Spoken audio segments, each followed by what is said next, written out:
નમસ્કાર વિદ્યાર્થી મિત્રો, હું સ્વાગત કરું છું અમારી આકાશ એકેડમી યુટ્યુબ ચેનલમાં. અને આજે હું તમારી સમક્ષ ભારત રત્ન પુરસ્કાર 2024 વિશેની સંપૂર્ણ માહિતી રજૂ કરીશ. તો ખાસ કરીને તમે હજી સુધી અમારી આ યુટ્યુબ ચેનલને સબસ્ક્રાઇબ ન કરી હોય તો પ્લીઝ ચેનલને સબસ્ક્રાઇબ કરી લેજો, કે જેથી કરીને તમને બધી જ અપડેટ રેગ્યુલર મળી રહે. અને આ વિડીયોની તમારે પીડીએફ જોઈતી હોય તો નીચે ડિસ્ક્રિપ્શન બોક્સમાં ટેલિગ્રામ ચેનલની લિંક આપેલી છે, એની ઉપર તમે ક્લિક કરીને આ વિડીયોની પીડીએફ મેળવી શકો. હવે સૌપ્રથમ આપણે ભારત રત્ન પુરસ્કાર વિશેની માહિતી મેળવીએ. તો ભારત રત્ન પુરસ્કાર આ દેશનો સર્વોચ્ચ નાગરિક પુરસ્કાર છે. આ પુરસ્કાર વર્ષ 1954 થી આપવામાં આવે છે. વર્ષ 1954માં શ્રી રાજગોપાલાચારી, સર્વપલ્લી રાધાકૃષ્ણન અને સીવી રમનને મળ્યો હતો. આ પુરસ્કાર એક વર્ષમાં વધુમાં વધુ 3 વ્યક્તિઓને એનાયત કરવામાં આવે છે.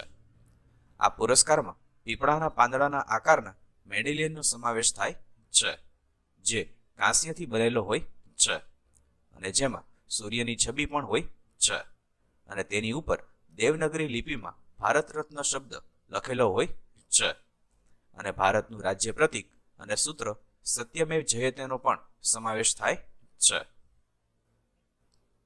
આ પુરસ્કાર એવા લોકોને આપવામાં આવે છે કે જેઓ જાહેર સેવા માટે અસાધારણ રીતે કામ કરતા હોય, અથવા સાહિત્ય, વિજ્ઞાન, કલા અથવા કોઈ પણ માનવીય પ્રયત્નોના ક્ષેત્રોમાં સર્વોચ્ચ પ્રદર્શન કરતા હોય. ત્યારબાદ આપણે ભારત રત્ન પુરસ્કારને લગતા પ્રશ્નો જોઈએ. તો તેમાં પહેલો પ્રશ્ન છે, કયા વર્ષે સૌપ્રથમ ભારત રત્ન પુરસ્કાર આપવામાં આવ્યો હતો? તો તેના જવાબમાં આવશે 1954. ભારતના છેલ્લા ગવર્નર જનરલ અને તમિલનાડુના ભૂતપૂર્વ મુખ્યપ્રધાન શ્રી રાજગોપાલાચારી, બીજા રાષ્ટ્રપતિ અને ભારતના પ્રથમ ઉપરાષ્ટ્રપતિ સર્વપલ્લી રાધાકૃષ્ણન, અને નોબેલ પુરસ્કાર વિજેતા અને ભૌતિકશાસ્ત્રી સીવી રમન, જેને 1954માં પ્રથમ ભારત રત્ન પુરસ્કારથી સન્માનિત કરવામાં આવ્યા હતા.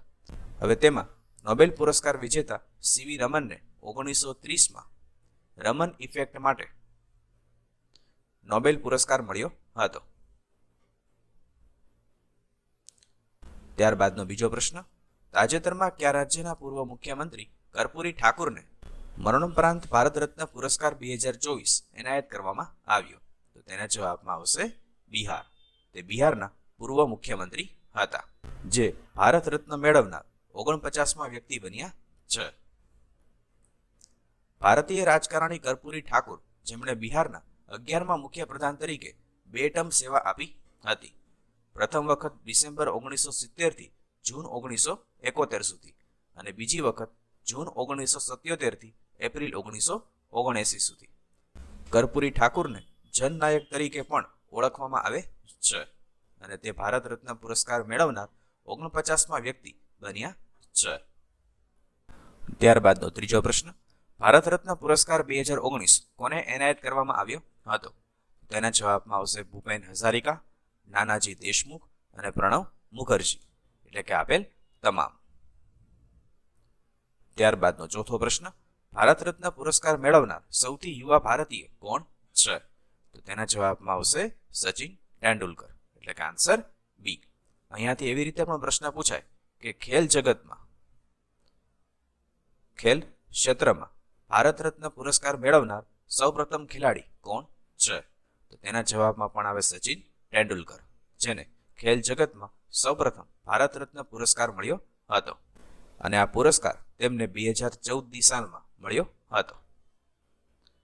ત્યારબાદનો પાંચમો પ્રશ્ન, એક વર્ષમાં વધુમાં વધુ કેટલા વ્યક્તિઓને ભારત રત્ન પુરસ્કાર મળી શકે? તો તેના જવાબમાં આવશે 3, એટલે કે આન્સર સી. ત્યારબાદનો છઠ્ઠો પ્રશ્ન, નીચેના પૈકી કઈ સંગીતકારને સૌપ્રથમ સંગીત ક્ષેત્રમાં ભારત રત્ન પુરસ્કાર મળ્યો હતો? તો તેના જવાબમાં આવશે MS સુબ્બુલક્ષ્મી, એટલે કે આન્સર ડી. તેમને સંગીત ક્ષેત્રમાં 1998માં ભારત રત્ન પુરસ્કાર મળ્યો હતો. ત્યારબાદનો સાતમો પ્રશ્ન, કયા ઉદ્યોગપતિને સૌપ્રથમ ભારત રત્ન પુરસ્કાર મળ્યો હતો? તો તેના જવાબમાં આવશે JRD ટાટા, જે ટાટા ગ્રુપના ચેરમેન હતા. તેને 1992માં ભારત રત્નથી સન્માનિત કરવામાં આવ્યા હતા. ત્યારબાદનો 8મો પ્રશ્ન, ભારત રત્નથી સન્માનિત પ્રથમ ભારતીય મહિલા કોણ છે? તો તેના જવાબમાં આવશે ઇન્દિરા ગાંધી. ઇન્દિરા ગાંધીને 1971માં ભારત રત્ન પુરસ્કારથી સન્માનિત કરવામાં આવ્યા હતા અને તે 2 વખત ભારતના વડાપ્રધાન રહી ચૂક્યા છે. પહેલી વખત 24 જાન્યુઆરી 1966 થી 24 માર્ચ 1977 સુધી અને બીજી વખત 14 જાન્યુઆરી 1980 થી 31 ઓક્ટોબર 1984 સુધી. હવે ભારત રત્નથી સન્માનિત અન્ય મહિલાઓની વાત કરીએ તો તેમાં બીજા નંબર પર છે મધર ટેરેસા, જેને 1980માં, ત્યારબાદ અરુણા આસફ અલી, તેને 1997માં, ત્યારબાદ MS સુબ્બાલક્ષ્મી, એને 1998માં અને લતા મંગેશકર, તેને 2010માં ભારત રત્નથી સન્માનિત કરવામાં આવ્યા હતા. એ રીતે પૂછાય કે 2024 સુધીમાં કેટલી ભારતીય મહિલાઓને ભારત રત્નથી સન્માનિત કરવામાં આવી ચૂકી છે? તો તેના જવાબમાં આવશે 5. ત્યારબાદનો 9મો પ્રશ્ન, કયા વર્ષથી મરણોપરાંત ભારત રત્ન પુરસ્કાર આપવામાં આવે છે?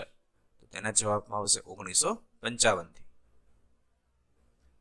ત્યારબાદનો 10મો પ્રશ્ન, સૌપ્રથમ મરણોપરાંત ભારત રત્ન પુરસ્કારથી કોને સન્માનિત કરવામાં આવ્યા હતા? તો તેના જવાબમાં આવશે લાલ બહાદુર શાસ્ત્રી, જેને 1966માં મરણોપરાંત ભારત રત્ન પુરસ્કારથી સન્માનિત કરવામાં આવ્યા હતા. તે ભારતના વડાપ્રધાન 9 જૂન 1964 થી 11 જાન્યુઆરી 1966 સુધી ભારતના વડાપ્રધાન રહી ચૂક્યા છે. ત્યારબાદનો 11મો પ્રશ્ન, સૌપ્રથમ મરણોપરાંત ભારત રત્ન પુરસ્કારથી કઈ મહિલાને સન્માનિત કરવામાં આવી હતી?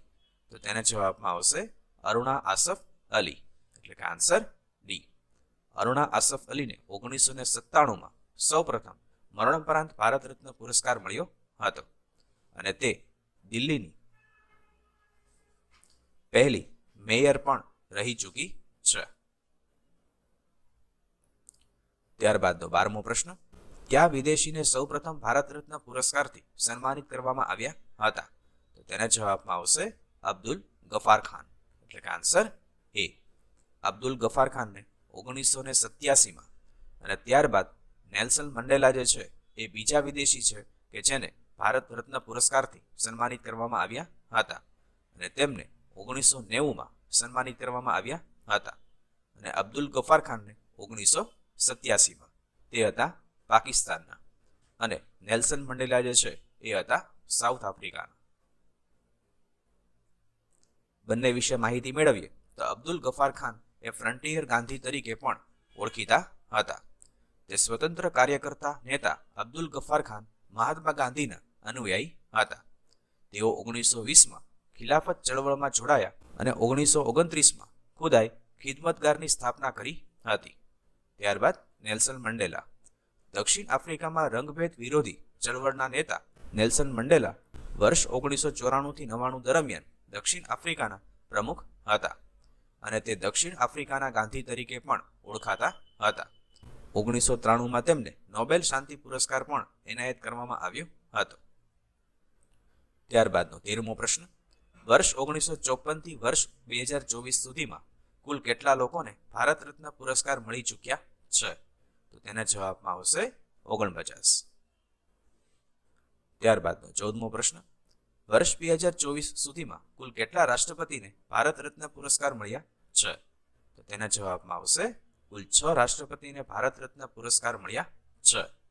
આ 6 રાષ્ટ્રપતિમાં સૌપ્રથમ છે ડોક્ટર સર્વપલ્લી રાધાકૃષ્ણ, જેને 1954માં, ત્યારબાદ ડોક્ટર રાજેન્દ્ર પ્રસાદ, જેને 1962માં, ઝાકીર હુસેન 1963માં, વીવી ગિરી 1975માં, ડોક્ટર APJ અબ્દુલ કલામ 1997માં અને પ્રણવ મુખર્જીને 2019માં ભારત રત્ન પુરસ્કાર મળ્યો હતો. આમ અહીં આપણે આજે આ વિડીયોની અંદર ભારત રત્ન પુરસ્કાર 2024 વિશેની સંપૂર્ણ માહિતી પૂર્ણ કરી. તો વિડીયો ગમ્યો હોય તો પ્લીઝ વિડીયોને શેર કરજો, લાઈક કરજો અને અમારી આ યુટ્યુબ ચેનલને સબસ્ક્રાઇબ કરજો. આ વિડીયોની PDF જોઈતી હોય તો નીચે ડિસ્ક્રિપ્શન બોક્સમાં તમને ટેલિગ્રામ ચેનલની લિંક મળી જશે. એ લિંક પર ક્લિક કરીને તમે ટેલિગ્રામ ચેનલ પરથી આ વિડીયોની PDF મેળવી શકશો. Thanks for watching this video.